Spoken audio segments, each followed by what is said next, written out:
Hello my dear future doctors and my dear friends. तो चलिए मैं फिर से आपके लिए लेके आ गया हूँ सेंट्रल यूनिवर्सिटी के एक कॉलेज का डाटा। और ये है एमबीबीएस कट ऑफ 2023 और ये है दिल्ली यूनिवर्सिटी है जो सेंट्रल यूनिवर्सिटी है। तो दिल्ली यूनिवर्सिटी के अंडर में आता है ये लेडी हार्डिंग मेडिकल कॉलेज जो कि न्यू दिल्ली में लोकेटेड है। और अब मैं आपको बताने जा रहा हूँ एमबीबीएस कट ऑफ 2023 के जो लेडी हार्डिंग मेडिकल कॉलेज का 2023 का कट ऑफ क्या गया था for all India open seats. और इसके साथ साथ डीयू कोटा की सीट्स भी हैं और सीडब्ल्यू कोटा भी है इसमें। ठीक है, ये सारी सीट्स अवेलेबल है और इनका कट ऑफ है, इनके बारे में मैं आपको बताता हूँ अब। ठीक है, तो ये जो लेडी हार्डिंग मेडिकल कॉलेज है ये सिर्फ गर्ल्स कैंडिडेट के लिए है, इसमें बॉयज़ कैंडिडेट पार्टिसिपेट नहीं कर सकते हैं, तो ये ऑल गर्ल्स के लिए है। ठीक है, तो अब बात करते हैं कोटा की। तो इसमें 3 टाइप के कोटा हैं। एक तो ऑल इंडिया ओपन कोटा है जो ऑल इंडिया के बच्चे पार्टिसिपेट कर सकते हैं। इसके साथ डीयू कोटा, जो डीयू कोटा वाले बच्चे हैं मतलब कि उन्होंने 10th और 12th वहीं दिल्ली से किया है तो वो उनके पास डीयू कोटा होता है। और इसके बाद आता है सीडब्ल्यू कोटा। ठीक है, दिल्ली एनसीआर चिल्ड्रन या विडोज और personal of the armed forces, इसको कहते हैं सीडब्ल्यू कोटा। ठीक है, तो अब हम बात करते हैं एक ईच कैटेगरी की कि किस कैटेगरी को किस रैंक पर मिला था और किस राउंड में कॉलेज अलॉट हुआ था लेडी हार्डिंग मेडिकल कॉलेज। और ये ध्यान रखिए सारे हैं गर्ल्स कैंडिडेट। तो सबसे पहले हम बात करते हैं जनरल कैटेगरी की। तो जनरल कैटेगरी में ऑल इंडिया कोटा के थ्रू राउंड 1 में कॉलेज अलॉट हुआ था ये 485 रैंक पर। ठीक है, और जो स्कोर था वो 695 है।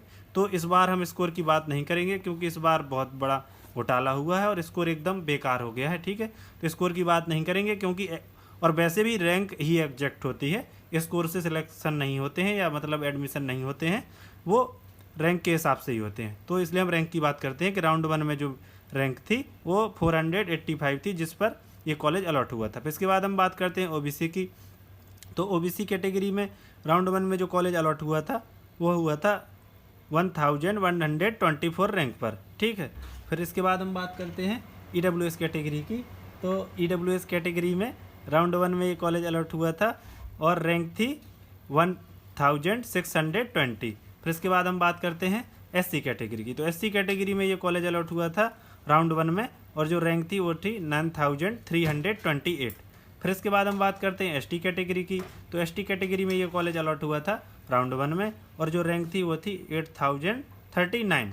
फिर इसके बाद हम बात करते हैं डीयू कोटा की कि डीयू कोटा के थ्रू किस रैंक पर ये कॉलेज अलॉट हुआ था। तो जब डीयू कोटा लगता है तो रैंक में थोड़ा एक्सटेंशन देखने को मिलता है, काफ़ी ज़्यादा मिल जाता है कि मतलब आपको अगर हाई रैंक रहेगी आपकी तो भी कॉलेज मिल जाएगा। तो फिर बात करते हैं जनरल कैटेगरी की इसमें डीयू कोटा के थ्रू। तो डीयू कोटा के थ्रू जनरल कैटेगरी में कैंडिडेट को मिला था राउंड 1 में 5042 रैंक पर। फिर इसके बाद हम बात करते हैं ओबीसी कैटेगरी की।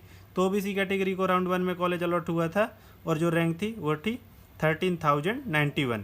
फिर इसके बाद हम बात करते हैं ईडब्ल्यूएस कैटेगरी की। तो ईडब्ल्यूएस कैटेगरी को भी जो कैंडिडेट है उसको भी मिला था राउंड 1 में और जो रैंक थी वो थी 12467। फिर इसके बाद हम बात करते हैं एससी कैटेगरी की। तो एससी कैटेगरी को भी राउंड 1 में कॉलेज अलॉट हुआ था ये और जो रैंक थी वो थी 71328। फिर इसके बाद हम बात करते हैं एसटी कैटेगरी की। तो एसटी कैटेगरी को भी ये राउंड 1 में कॉलेज अलॉट हुआ था और जो रैंक थी वो थी 1,80,958। फिर इसके बाद हम बात करते हैं सीडब्ल्यू कोटा की। तो सीडब्ल्यू कोटा की बात करते हैं और उसमें जनरल कैंडिडेट की। जनरल कैंडिडेट को ये कॉलेज अलॉट हो गया था राउंड 1 में और जो रैंक थी 8,95,943। फिर इसके बाद हम बात करते हैं ओबीसी कैटेगरी की। तो ओबीसी कैटेगरी के कैंडिडेट को कितने रैंक पर मिला था, तो उसको मिला था 26,939 रैंक पर और ये मिला था राउंड 1 में। ठीक है, फिर इसके बाद हम बात करते हैं ईडब्ल्यूएस कैटेगरी की। तो ईडब्ल्यूएस कैटेगरी के कैंडिडेट को ये कॉलेज मिला था राउंड 1 में और जो रैंक थी वो थी 16,430। फिर इसके बाद हम बात करते हैं एससी कैटेगरी की। तो एससी कैटेगरी को यहाँ राउंड 1 में कॉलेज अलॉट हुआ था और जो रैंक थी वो थी 6,55,612। फिर इसके बाद बात आती है एसटी कैटेगरी की। तो एसटी कैटेगरी का यहाँ 2023 में कोई अलॉटमेंट नहीं हुआ था, इसलिए कोई डाटा भी नहीं लिखा है।